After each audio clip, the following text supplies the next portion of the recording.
इस्लाम के तीन आधार: लूट, हिंसा और व्यभिचार। आज मैं जो कुछ भी आपके बीच में बोलूंगा वो सब कुछ प्रामाणिक बोलूंगा। मेरे पास में इस्लाम को मानने वाले लोगों का धर्म ग्रंथ मेरे हाथ में है। इस्लाम के तीन आधार: लूट, हिंसा और व्यभिचार।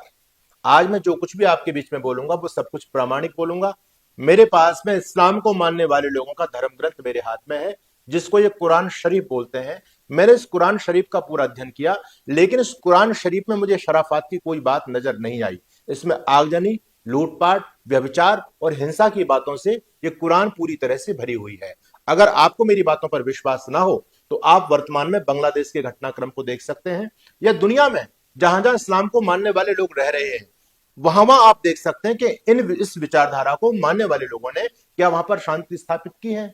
आज माना तो ये जाता है, पाठ्यक्रम में हमको ये पढ़ाया जाता है, इस्लाम का मतलब पीस, प्रेम, भाईचारा, सद्भाव। लेकिन ये बताओ कि सद्भाव है कहां?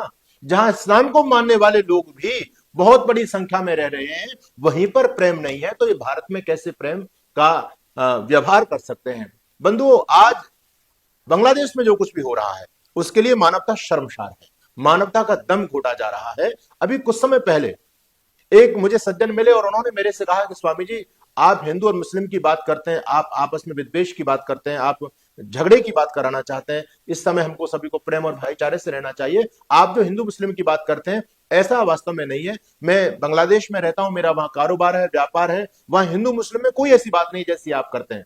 लगभग 2.5-3 महीने पहले ही मेरी उस महानुभाव से बात हो रही थी। मैंने उसको समझाने का बहुत प्रयास किया, उसकी आंखों से प्रेम और भाईचारे का चश्मा उतरवाने का काम किया, लेकिन शायद उसका चश्मा नहीं उतरा। लेकिन अब उसने जब ये घटनाक्रम देखा, जब उसकी दुकान आदि लुटी होंगी और घर टूटे होंगे, तो शायद उस व्यक्ति का अब प्रेम और भाईचारे का चश्मा उतर गया होगा।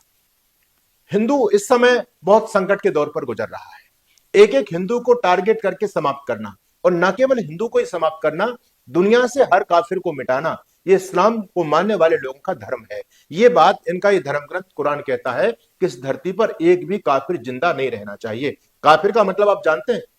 काफिर का मतलब होता है जो इस कुरान पर विश्वास ना रखे, जो उस पर ईमान ना लाए, जो मोहम्मद को ना माने, जो अल्लाह को ना माने, वो काफिर होता है। और हिंदू समाज कुरान को नहीं मानता, हमारा धर्म ग्रंथ दूसरा है। क्रिश्चियन लोग नहीं मानते, जैन नहीं मानते, बौद्ध नहीं मानते, सिख नहीं मानते, तो इसका मतलब ये सभी काफिर हैं और एक भी काफिर को धरती पर जिंदा नहीं रहना चाहिए, ये इनका धर्म ग्रंथ कहता है और उसको लेकर के ये लोग काम कर रहे हैं। तो बंधुओं, ये जो बांग्लादेश का घटनाक्रम है, ये तो पूरे देश और दुनिया में घटित हुआ है। आपने स्वीडन में देखा, आपने इंग्लैंड में देखा, आपने उन देशों में भी देखा जहां क्रिश्चियनिटी को मानने वाले लोग रह रहे हैं। यानी जहां जहां ये मुसलमान विचारधारा को मानने वाले लोग पहुंचे हैं, वहां वहां मानवता का दम घोटा गया है, वहां मानवता मरी है, दानवता बड़ी है। आज बांग्लादेश में हो रहा है। मैं इस बात को बहुत प्रमाणों के साथ मैं कहना चाहता हूं कि आज आज जो आप बांग्लादेश में देख रहे हैं, ये लगभग 30 साल के बाद में आपको भारत में भी देखने को मिलेगा, यदि आप लोग सतर्क सावधान नहीं हुए तो। क्योंकि जो विचारधारा बांग्लादेश में काम कर रही है, वो विचारधारा भारत में भी बहुत तेजी से फैल रही है। और जब ये विचारधारा फैलेगी, वहां ना कोई बेटी की इज्जत सुरक्षित है, ना वहां प्रेम सुरक्षित है, और ना वहां पर मानवता सुरक्षित है। वहां तो दानवता का खुला तांडव होगा। और ये आप लोगों ने देखा दिल्ली के अंदर जब शाहीन बाग के दंगे हुए, उसमें आप लोगों ने देखा था। लेकिन गनीमत ये थी, ये शाहीन बाग के दंगे हिंदू बाहुल्य देश में हो रहे थे, भारत देश में हो रहे थे। इसलिए ये लोग, क्योंकि अभी भारत में कम संख्या में है, इसलिए इन पर अंकुश पा लिया गया। लेकिन आने वाले समय में भारत में जो सनातन विचारधारा को मानने वाले मानवतावादी लोग, हिंदू समाज रहता है, वो दिन प्रतिदिन कम होता चला जा रहा है। इस विचारधारा को मानने वाले लोग दिन प्रतिदिन बढ़ रहे हैं। हर गांव के अंदर जिसमें ये गोल टोपी वाले लोग रहते हैं, उसमें हर साल 2 से 3 हजार वोट इनकी बढ़ती ही है। तो इनकी जनसंख्या दिन प्रतिदिन बढ़ती चली जा रही है। तो आप ये क्यों नहीं कल्पना कर सकते हैं कि आज बांग्लादेश में जो हिंदुओं के मॉल लूटे जा रहे हैं, दुकानें फूंकी जा रही हैं, वहां से हिंदुओं के घरों से झाड़ू तक को, थाली तक को, चम्मच तक को लूट करके ये लोग ले गए। क्या ये आपके भारत में आपके साथ नहीं होगा?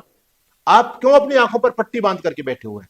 इसलिए आज सतर्क सावधान होने की आवश्यकता है। बांग्लादेश में फंसे हमारे हिंदू भाइयों की मदद करने की आवश्यकता है। ये काम आपका नहीं, ये काम सरकार का है। सरकार ये काम करे जो हमारे भाई, अब थोड़ी बहुत संख्या में दुनिया में हिंदू समाज बचा हुआ है।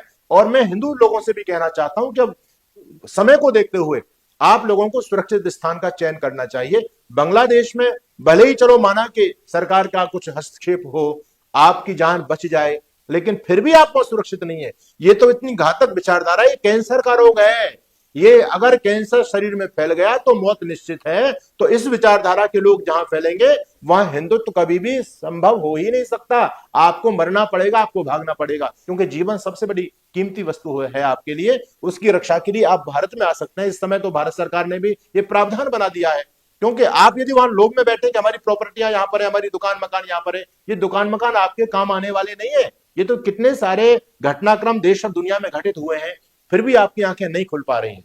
तो मैं सबसे पहले आपकी सुरक्षा की बात करता हूं कि आप ऐसे स्थान पर जाएं। इस भारत देश में भी ऐसे ऐसे लोग रह रहे हैं जहां दावानल धधकने वाला है, वहां पर भी कुछ चंद हिंदू लोग रहते हैं। मैं उनसे कहता हूं भैया अभी सुरक्षित जगहों पर चले जाओ, तो कहते हैं स्वामी जी आप कैसी बात करते हैं और आप हमको डराने वाली बात करते हैं। मैं डराने वाली बात नहीं करता, मैं इस हिंदू समाज के पौरुष को जानता हूं कि इसका पौरुष सोच चुका है। ये हिंदू है तो शेर, लेकिन इसको अपने अब वो बब्बर शेर था उसका गौरव गमान ये भूल चुका है। तो इस समय हिंदू समाज की जो स्थिति है वो यही है कि हिंदू अभी एक संगठित नहीं है, आपस में हमारी फूट पड़ी है, जातिवाद पंथवाद में हम लोग बटे हुए हैं। तो यदि आप हिंदू समाज के लोग बचना चाहते हैं, और मैं निवेदन करूंगा, संकट केवल हिंदू समाज पर ही नहीं है, संकट पूरी मानवता पर है। संकट जितने भी गैर मुस्लिम मुल्क हैं और जितने भी गैर मुस्लिम विचारधारा को मानने वाले लोग हैं, सब पर संकट है। चाहे वो जैन हो, चाहे वो बौद्ध हो, चाहे वो हमारे भाई दलित भाई हो, चाहे वो हिंदू समाज के अन्य लोग हों, और चाहे वो हमारे सिख भाई हों, और चाहे क्रिश्चियनिटी को मानने वाले ईसाई लोग हों, क्योंकि ईसाई भी उनकी दृष्टि में काफिर है।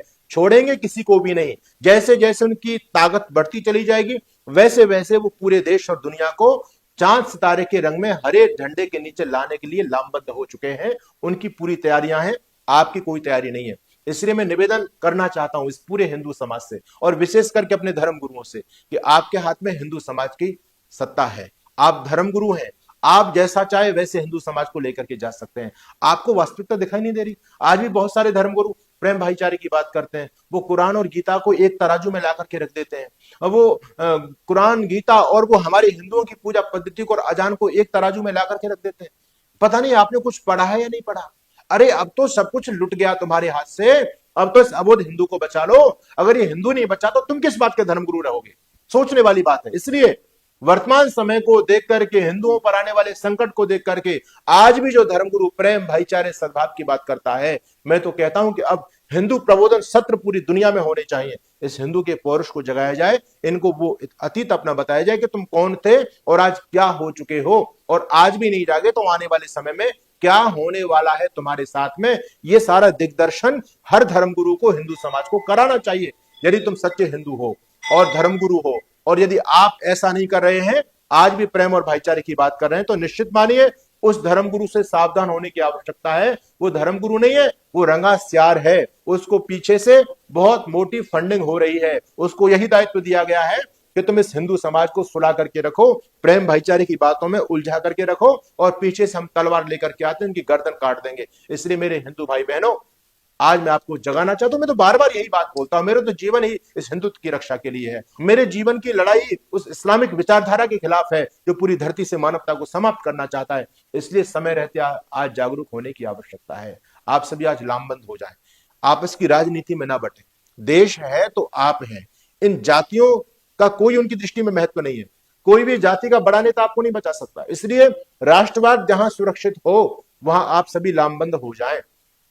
आप इस बात को अच्छी तरह से जानते हैं, जो भी राजनेता हिंदुत्व को तोड़ने की बात करता है वो राजनेता आपका कदापि नहीं हो सकता। तो आपको भी जाति का चश्मा उतारना पड़ेगा, पंथों का चश्मा उतारना पड़ेगा। जिस समय हिंदू एक हो जाएगा, हम जातिवाद में बटे नहीं रहेंगे। मैं तो कहता हूं जातिवाद की करो विदाई, हिंदू हिंदू भाई भाई। हमको, हमारे भाइयों को, दलितों को हमसे दूर किया जा रहा है। कितना बड़ा षड्यंत्र चल रहा है। इस षड्यंत्र को आप समझिए। नहीं समझ पाए तो मैं कहता हूं लगभग 30 साल के बाद में आज जो बांग्लादेश में हो रहा है वो आपके भारत में भी होगा। आपके घरों से आपकी बहन बेटियों को खींचा जाएगा, उनकी इज्जत तार तार की जाएगी, आपके संपत्ति का एक एक पैसा आपसे छीना जाएगा, और फिर आपकी बहन बेटियां जब उनकी इज्जत लूटी जाएगी तब आपसे प्रश्न करेंगे और आपसे पूछेंगे कि मेरे दादा, मेरे पिता, ये बताओ कि तुमने हमको किन जल्लादों के हाथ में सौंप दिया। अरे तुम हमारी रक्षा नहीं कर सकते थे तो तुमने हमको जन्म क्यों दिया? तुम अपने बच्चों को क्या सौंप करके जाना चाहते हो? कल्पना करो आज के 20 साल 30 साल का बाद का भारत क्या होने वाला है। एक तरफ गजबाई हिंद की इस देश में तैयारियां चल रही हैं, एक तरफ सर तन से जुदा के नारे इस देश में चल रहे हैं, इस देश को अनेक प्रकार के टुकड़ों में बांटने की योजनाएं चल रही हैं, अनेक प्रकार की अधार्मिक और राक्षसी प्रवृत्तियां इस देश में सक्रिय हो रही हैं। आजकल ऐसे भी लोग संसद तक पहुंच चुके हैं, संसद की चौखट में प्रवेश कर चुके हैं, जिन पर राष्ट्रद्रोह का केस और मुकदमा लगा हुआ है। जब राष्ट्रद्रोही लोग, हिंदुत्व द्रोही लोग जब संसद में पहुंचेंगे, सांसद बन के पहुंचेंगे, उनके हाथ में पावर होगी, तो आपका क्या देश सुरक्षित रह सकता है? कहने को बहुत कुछ है। इस संकट की घड़ी में हम सभी सनातनी अपने उन भाइयों के साथ हैं। सरकार को इस पर बहुत ही कठोर निर्णय से काम करना चाहिए और अपने हिंदू भाइयों की वहां रक्षा करनी चाहिए बांग्लादेश के अंदर तन मन धन से। और सभी लोगों को, अभी तो सभी ने सरकार के साथ रहने की घोषणा की, सभी विपक्षी दलों ने, और जो ऐसी संकट की घड़ी में राजनीति करेगा और जो सरकार का साथ न दे, ऐसे लोगों से सावधान रहना भी बहुत जरूरी है, क्योंकि आज इस देश में जयचंद बहुत बड़ी संख्या में है। उनको वो दूसरे लोग दिखाई दे रहे, हिंदू लोग उनको दिखाई नहीं दे रहे। हिंदुओं की पीड़ा से उनके कानों में कुछ फर्क नहीं पड़ता। उन लोगों का ख्याल उनको रखना है। तो ऐसे जयचंद राजनेताओं से भी आपको सुरक्षित रहना है। आपका धन्यवाद।